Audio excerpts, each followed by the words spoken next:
Abdurrahman bin Umar ibn al-Khattab radhiyallahu an sami'tu Rasulullah sallallahu alaihi wasallam yaqul. Ini hadis yang ketiga, ini diriwayatkan oleh Bukhari dan Muslim dari Abu Abdurrahman Umar bin Khattab. Iya, kenapa dinamakan Abu Abdurrahman? Karena salah satu nama Umar itu Abdurrahman. Iya.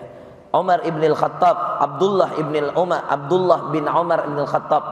An Abi Abdurrahman, salah satu anaknya Abdullah bin Umar. Nah, hadis ini diriwayatkan oleh Abdullah bin Umar. Jadi An Abi Abdurrahman. Abdurrahman itu nama cucunya Umar bin Khattab. Siapa bapaknya? Abdullah. Siapa kakeknya? Umar bin Khattab. Umar bin Khattab punya anak namanya Abdullah bin Umar. Yang meriwayatkan hadis ini Abdullah bin Umar. Tapi orang dulu suka panggil namanya dengan nama anaknya. Rasulullah apa panggilan kunyahnya? Abul Qasim. Kalau Umar bin Khattab bukan, Abu Hafsah. Umar sering an Amiril Mukminin Abu Hafsah radhiyallahu an. Itu sering memanggil dirinya dengan Abu Hafsah. Saya ayahnya Hafsah, ya. Jadi ada orang-orang yang memanggil dirinya dengan nama anaknya. Iya. Itulah yang dinamakan kunyah. Kunyah saya Abul Amin. Iya. Biasa kalau syekh saya setelah Al Amin lahir dipanggil ya Abul Amin, wahai bapaknya Al Amin, gitu. Jadi itu namanya kunyah. Dan biasanya disandingkan ke anak pertama kita, Abul Qasim. Al Qasim itu anak pertamanya Nabi Shallallahu Alaihi Wasallam. Ya. Namanya kunyah. Jadi an Abi Abdurrahman Abdullah bin Umar bin Khattab radhiyallahu anhuma qal sami'tu Rasulullah Shallallahu Alaihi Wasallam, dia mendengar Nabi Shallallahu Alaihi Wasallam mengatakan bunyal Islamu ala khamsin. Ya, ini perhatikan ya, saya jelaskan singkat. Islam dibangun atas 5 perkara. Inilah 5 perkara teman-teman, yang kalau kemudian Anda mau menaklukkan jin, menaklukkan syaitan, menaklukkan semua makhluk, ini 5 perkara harus terbangun dengan rapih. Ibarat bangunan teman-teman, inilah pondasi pertamanya. Pondasinya dengan 5 ini. Syahadatu alla ilaha illallah. Yang paling pertama adalah bersyahadat. Ketika kita sudah mengeluarkan kalimat syahadat, artinya kalimat tauhid, la ilaha illallah, asyhadu an la ilaha illallah wa asyhadu anna muhammadar rasulullah, dan seterusnya, maka di saat itulah kita harus meyakini baik-baik bahwa tidak ada yang perlu ditakuti kecuali Allah. Ya. Tidak ada yang ditakuti teman-teman. Sehebat-hebatnya jin akan kalah dengan Al-Quran. Antum kalau mau tahu tentang jin, buka juz ke-28 surah Al-Jin. Satu surah khusus Allah kasih nama Suratul Jin. Surah namanya surah jin. Baca. Qul uhiya ilayya annahu istama'a nafarun minal jin. Bahkan jin-jin itu yang baik-baik, ada yang baik-baik dari jin, itu sering dengar orang-orang yang baca Quran. Bahkan kadang-kadang mereka menolong. Walaupun pertolongannya tidak bisa seperti pertolongan Allah. Makanya rukun Islam yang pertama, ini kehebatannya adalah syahadat. Dan di antara manfaat syahadat yang paling kuat adalah mengakui bahwa tidak ada kekuatan yang lebih hebat dari kekuatan Allah, dan tidak ada yang bisa membahayakan kalau Allah yang menjaga kita. Itu nama syahadat. Asyhadu an la ilaha illallah wa asyhadu anna muhammadar rasul. Yang kedua, manfaat syahadat yang paling dahsyat adalah kunci masuk surga teman-teman. Percuma bersedekah, percuma kalau dia enggak bersyahadat, enggak diterima amalnya, sedikit pun tidak diterima. Beruntunglah kita ini teman-teman. Di dunia kedokteran Anda bisa lihat berapa yang masih non muslim. Di dunia perawatan berapa yang masih non muslim. Di kalangan-kalangan pengusaha berapa yang non muslim. Kita berharap mereka dapat hidayah teman-teman, karena mereka tidak bisa masuk surga kalau tidak ada kunci ini. Apa kuncinya? La ilaha illallah, kalimat tauhid, syahadat itu. Makanya Abu Thalib dibujuk oleh Nabi, ya ammi, wahai paman, katakan la ilaha illallah atman lakal jannah, saya jamin kamu masuk surga di ujung hidup. Padahal selama puluhan tahun dia hidup menyembah berhala, ya, tapi dia senang menolong Nabi Abu Thalib. Makanya Nabi sangat sayang sama Abu Thalib. Kemudian ketika wafat Abu Thalib belum bisa mengucapkan 2 kalimat syahadat, Allah turunkan ayat, innaka la tahdi man ahbabta walakinnallaha yahdi man yasha. Engkau wahai Abu Thalib, engkau wahai Muhammad tidak bisa memberikan hidayah kepada orang yang kau cintai, tetapi Allah memberi hidayah kepada orang yang dikehendaki. Ya, jadi ada nabi gak bisa kasih hidayah anaknya Nuh, tapi Allah bisa kasih hidayah Umar bin Khattab. Allah bisa kasih hidayah Abu Dzar Al-Ghifari. Jadi itu bagian penting dari syahadat. Yang ketiga bagian penting dari syahadat teman-teman, bahwa dia masuk dalam Islam. Sebelum yang ketiga, kunci bahwa dia masuk surga, kunci dia bahwa itu adalah kuncinya surga, dibuktikan bahwa ketika Allah mengatakan pada Nabi, engkau nggak bisa beri hidayah, maka teman-teman Nabi langsung mengucapkan lewat lisannya, orang yang paling ringan siksanya di neraka Abu Thalib. Siapa orang yang paling ringan siksanya di neraka? Abu Thalib. Itu dari lisan Nabi, ada hadisnya sallallahu alaihi wasallam. Nah, itulah bukti bahwa ya, kunci masuk surga itu ya harus mengucapkan 2 kalimat syahadat. Sebaik apapun orang, sebanyak apapun kebaikannya, sebanyak apapun manfaatnya, kalau dia tidak masuk dalam 2 kalimat syahadat ini, dia tidak bisa masuk ke dalam surga teman-teman. Kemudian yang ketiga teman-teman, kalimat tauhid ini mengajarkan kepada kita bahwa yang kuat, yang hebat hanyalah Allah, dan semua makhluk teman-teman, mau malaikat, mau siapapun, semua makhluk itu harus bersandar kepada Allah. Makanya kul huwallahu ahad, Allahus somad. Apa arti Allahus somad? Katakanlah Tuhan itu esa. Setelah kita mengatakan Tuhan itu esa, apa komitmen yang harus kita tegakkan dalam diri kita ketika kita mengatakan hanya satu Allah, hanya satu yang saya sembah? Apa komitmennya? Komitmennya Allahus somad. Berarti kamu meyakini satu Tuhan, satu Allah, ya, hanya ada satu yang wajib disembah, yang patut disembah, tidak ada yang layak disembah kecuali Allah. Maka komitmennya satu, Allahus somad. Apa itu arti Allahus somad? Hanya Allah tempat bergantung. Maka minta doa, nggak boleh ke kuburan, nggak boleh ke pohon, nggak boleh ke matahari. Minta sesuatu, nggak boleh ke bintang-bintang, nggak boleh ke bulan. Minta langsung sama Allah. Itu komitmen. Ya, makanya ada namanya Abdullah dan ada namanya Abdus Somad. Ya. Apa arti Abdus Somad? Hamba Allah yang selalu bergantung kepada Allah. Kemudian wa iqamis shalah. Rukun Islam yang kedua adalah salat, teman-teman. Ini kunci tiang agama. Ibarat bangunan, pondasi-pondasinya, teman-teman, ya, pondasi utamanya itu syahadat, ya. Tapi tiang-tiangnya itu salat. Awwalu ma yuhasabul abdu yaumal qiyamati as-shalah. Ustaz, apa manfaat salat? 3 juga. Yang paling utama, teman-teman. 1, ini adalah tiang agama. Yang baik solatnya, maka baik yang lainnya. Kenapa teman-teman? Karena dalam hadis Nabi mengatakan yang paling pertama dihisab di akhirat solat. Kalau benar solatnya, maka akan benar seluruh amalannya. Ada nggak yang mau nanya sama saya? Ustadz, gimana cara tahu solat kita khusyuk atau tidak? Mau tahu nggak? Tahu nggak cara mengetahui solat itu khusyuk atau tidak? Ini poin pertama. Kan awwalu ma yuhasabul abdu yaumal qiyamati as-shalah. Orang yang paling berat, yang paling pertama dihisab nanti di akhirat adalah solat. Ya, teman-teman, kalau mau tahu solat kita diterima atau tidak, ya, itu ciri-cirinya 3. Perhatikan, ciri-ciri solat diterima itu 3. Ya. Apa Ustaz ciri-cirinya? Ini tadi, yang paling pertama dihisab tadi ya, tiangnya agama tadi ini. 1, setelah solat, kamu kepikiran untuk melakukan amal soleh. Setelah sholat, kamu merasakan bahwa saya setelah ini mau sholat asar lagi. Misalnya zuhur tadi ya, setelah ini nanti saya mau sholat asar lagi, nanti saya mau maghrib lagi. Selalu kepikirannya itu sholat. Habis sholat subuh biasanya mau duha, nanti mau sholat zuhur. Habis maghrib dia mau sholat isya.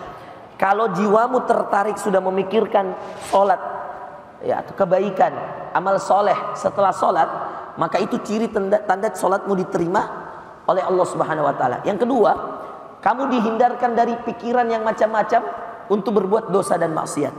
Karena dalam ayat Al-Qur'an, inna sholata tanha anil fahsya wal munkar. Tapi habis sholat teman-teman, tiba-tiba antum mau beli chip, main dominos, judi online. Coba, hati-hati nah, hati-hati. Judi online teman-teman, penyakit yang hari ini banyak sekali di Indonesia. Demi Allah, biar polisi sudah AKBP, ada yang tertangkap judi online. Ada seorang pengusaha habis uangnya 3 miliar. Yang ambil ajudannya, orang yang kerja sama, dicek judi online. Jangan jauh-jauh teman-teman. Saya, ini baru-baru saya hadiri sidangnya mantan driver saya yang baru kerja 6 bulan sama saya. Padahal dia mantan satpam. Dulu pernah satpam di Maros. Dia di hire ya, pakai pendaftaran begitu oleh tim saya, dia lolos. Baru 6 bulan teman-teman. Ternyata kambuh lagi penyakit judi online-nya. Kita nggak tahu bahwa dia pernah judi online. Pernah ditangkap 3 bulan di Maros. Itu ngambil kamera, ngambil apa, digadaikan judi online. Hari-hari sama saya, Ustadz dengar ceramah. Dia bilang, Pak Kapolres, ya, Ustadz, jangankan driver Ustadz, ya, polisi, tentara, judi online, hakim, ada yang judi online. Bayangkan, ngeri teman-teman. Itu kelihatannya main game, tapi antum keluarin uang 50.000 beli chip. Iya apa enggak judi? Iya. Coba. Nambah lagi besok, nambah lagi. Ada yang kemudian dia taruh memang 5 juta.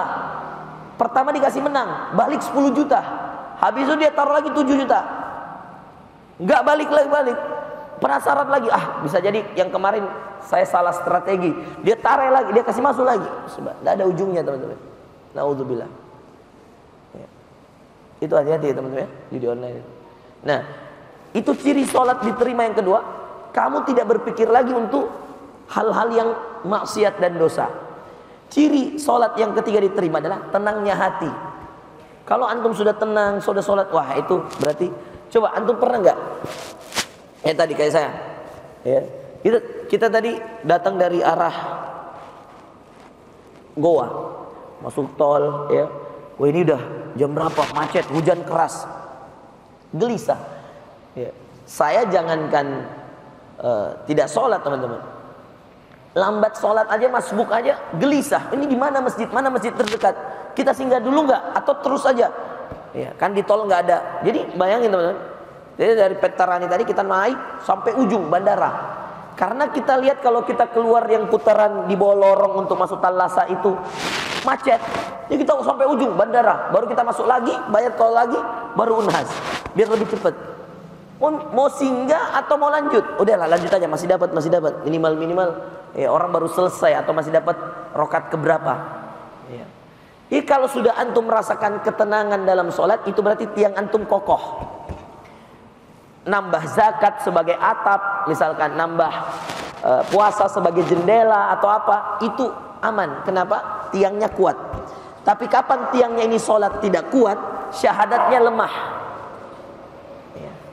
Kalau sholatnya nggak baik, lemah. Makanya banyak perempuan-perempuan muslim mau dinikahi oleh orang-orang kafir hanya karena dia kaya, hanya karena dia gagah. Nauzubillah. Itu menjual akidah. Kenapa? Sholatnya nggak baik. Dan sholat yang tidak baik teman-teman, rentan ditindisi, rentan dimasuki jin, rentan dimasuki syaitan. Itu semuanya masuk pada sholat-sholat yang tidak baik. Oke? Kemudian teman-teman, ya, 3 yang paling kita kejar. Itu tadi tanda-tanda. Sekarang Ustadz, gimana? Apa yang paling penting untuk saya jaga untuk supaya kuat kokoh iman saya ini? Apa? Sholat saya. 3 juga teman, paling penting. Kalau mau sholatnya bagus 3. 1, anggap setiap sholat itu sholat terakhir. Anggap setelah antum sholat zuhur meninggal. Dan ini ternyata rumusnya orang-orang Gaza. Mereka kalau sholat teman-teman, itu menganggap bahwa ini sudah sholat terakhir. Sehingga ketika mereka sholat itu, mereka betul-betul seakan-akan setelah ini akan mati. Ya bayangkan Pak, karena mereka hari-hari lihat orang mati. Dan mungkin itu yang mereka rasakan ketika mereka sholat. Kita beda teman-teman. Iya. Kita yang merasa orang hari-hari hidup dia orang, maka sementara sholat saja kita masih mikir kehidupan, betul enggak? Masih mikir kerjaan, masih mikir tugas, masih mikir rezeki, masih mikir popoknya anak, susunya anak, padahal itu nggak boleh dipikirin dalam sholat. Sholat aja yang khusyuk, rezekimu udah ditanggung Allah, karena rezekimu kewajiban Allah, sedangkan sholatmu kewajiban engkau kepada Allah.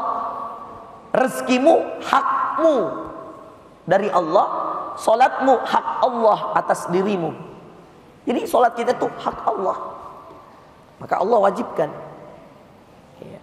Jadi teman-teman, ini tips pertama supaya sholatnya berkualitas. Apa tadi yang pertama? Menganggap sholat ini sholat terakhir kita.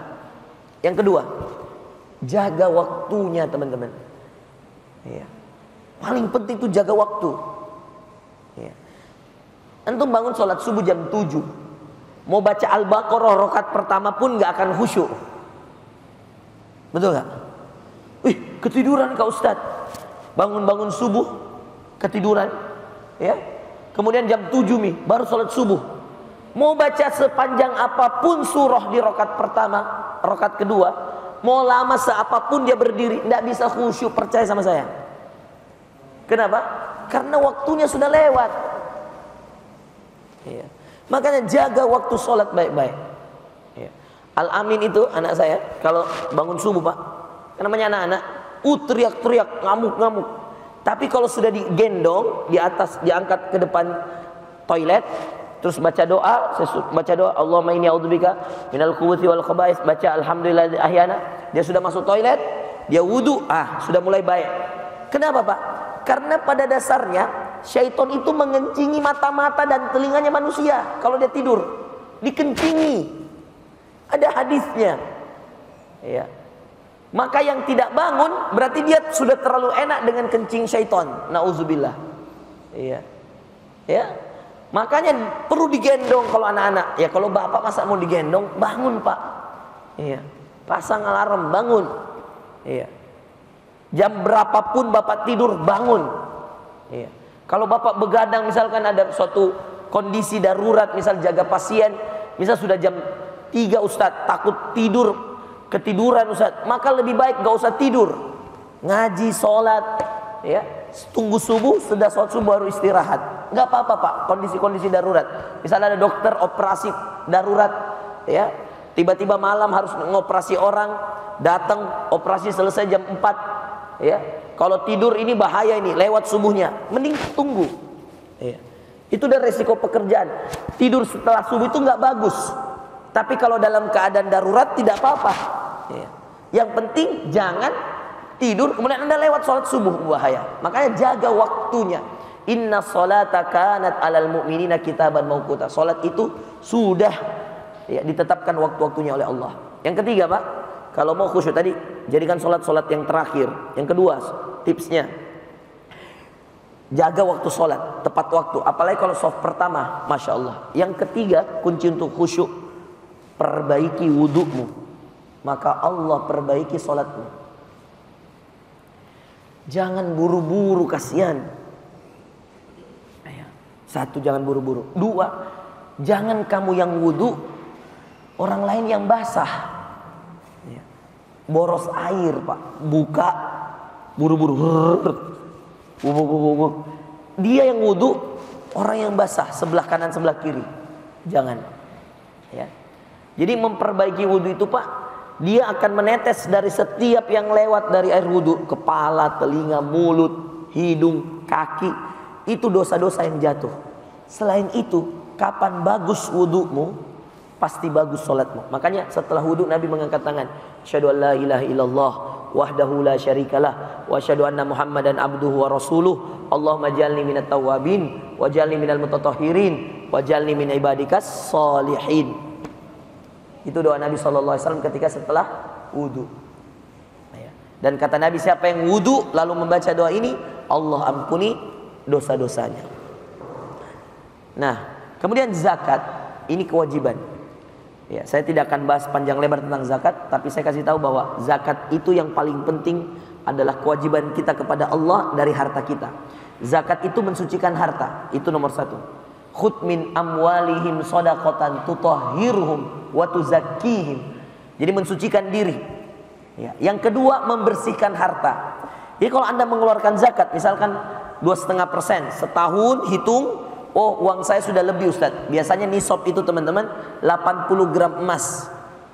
Itu yang banyak ulama sepakati. 80 gram emas, Pak. Kalau emas 1 juta sekarang, maka 80 juta. Antum punya 80 juta di ATM, dan 80 juta itu sudah antum keluarkan uang makan, uang minum, uang sekolahnya anak, listrik rumah, uang belanja, maka 80 juta itu yang kemudian dikeluarkan.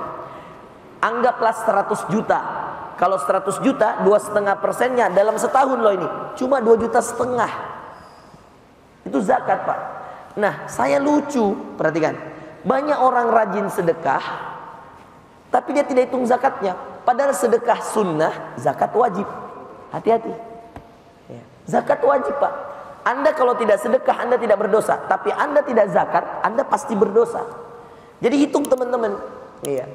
Kalau Anda punya uang di ATM, punya emas, emas itu dihitung nggak usah? Dihitung. Ada kan sekarang investasi emas tuh. Orang-orang pada tukar di Antam. Ada yang taruh di bank-bank syariah, BSI atau apa segala macam. Ada yang pakai emasnya yang kilogram, ada yang pakai gram berapa, ada yang berapa.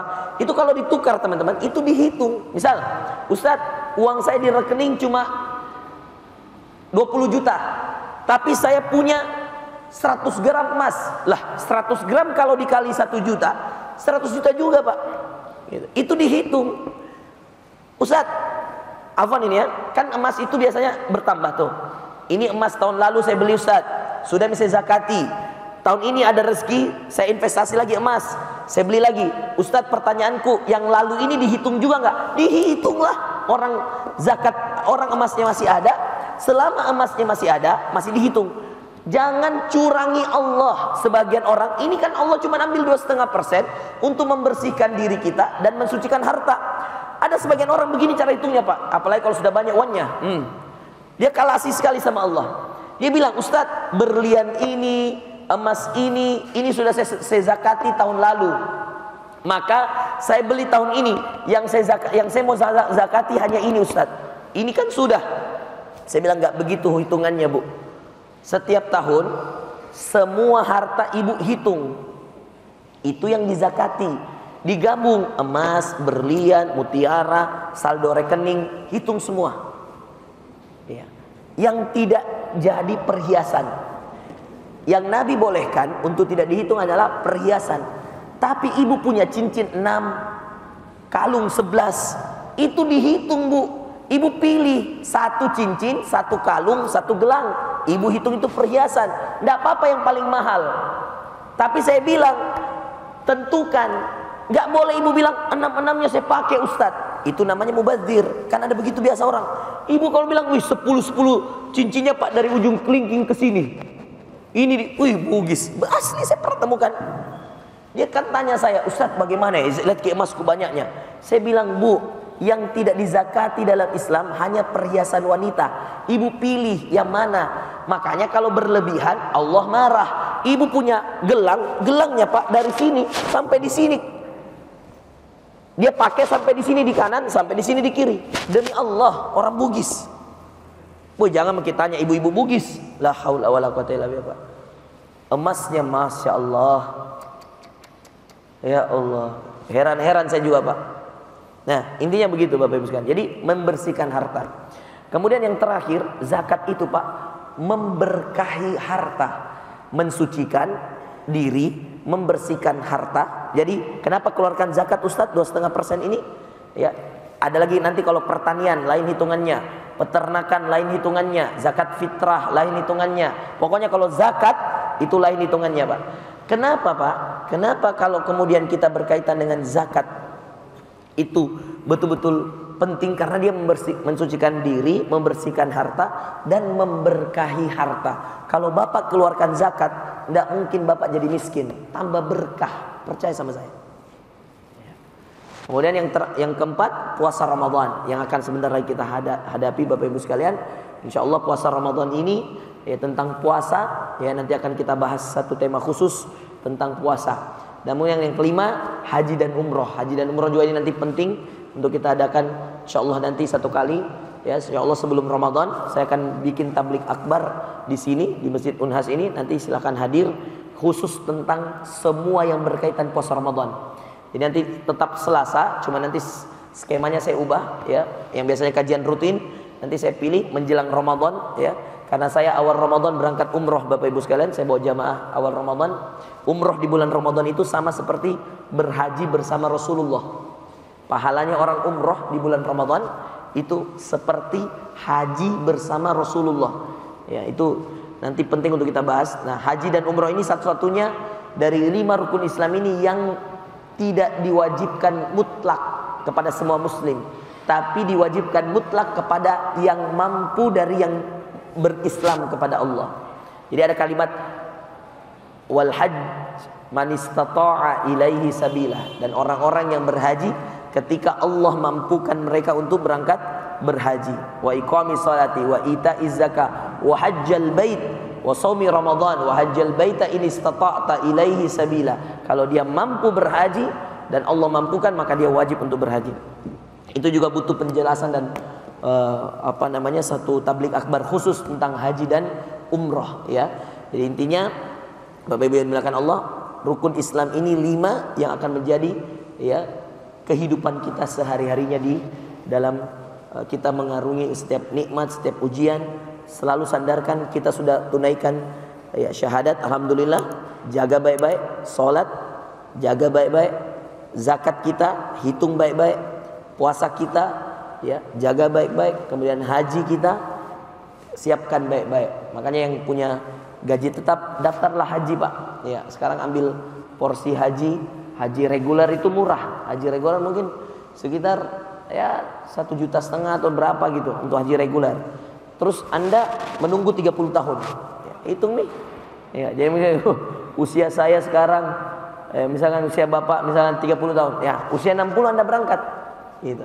Kadang-kadang bisa lebih cepat, ada yang meninggalkan orang sebelum-sebelumnya ya. Bisa. Yang penting niat dulu, daftar dulu.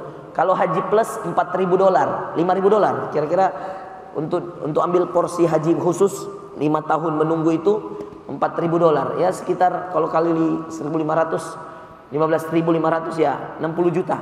Itu bayar ya ke travel atau ke bank syariah ya.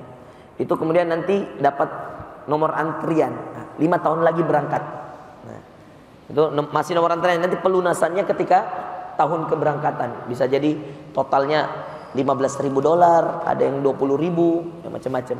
Ya, saya kira itu teman-teman. Insyaallah mudah-mudahan apa yang kita sampaikan ini bermanfaat. Ya, rukun Islam jaga baik-baik diri kita, zikir pagi petang, sholat kita, dan semua yang berkaitan dengan diri kita. Sandarkan pada Allah ya, kita berislam kepada Allah. Semoga Allah Subhanahu wa taala menjadikan kita muslim sejati, dan itulah yang kemudian Allah katakan dalam Al-Qur'an, ittaqullaha haqqa tuqatih wa la tamutunna illa wa antum muslimun. Muslim artinya jangan engkau wafat kecuali engkau sudah berada dalam keadaan berislam. Kita tutup dengan kafaratul majlis. Subhanakallahumma bihamdika asyhadu an la ilaha illa anta astaghfiruka wa atubu ilaik. Wa akhiru da'wana alhamdulillahi rabbil alamin. Wassalamualaikum warahmatullahi wabarakatuh.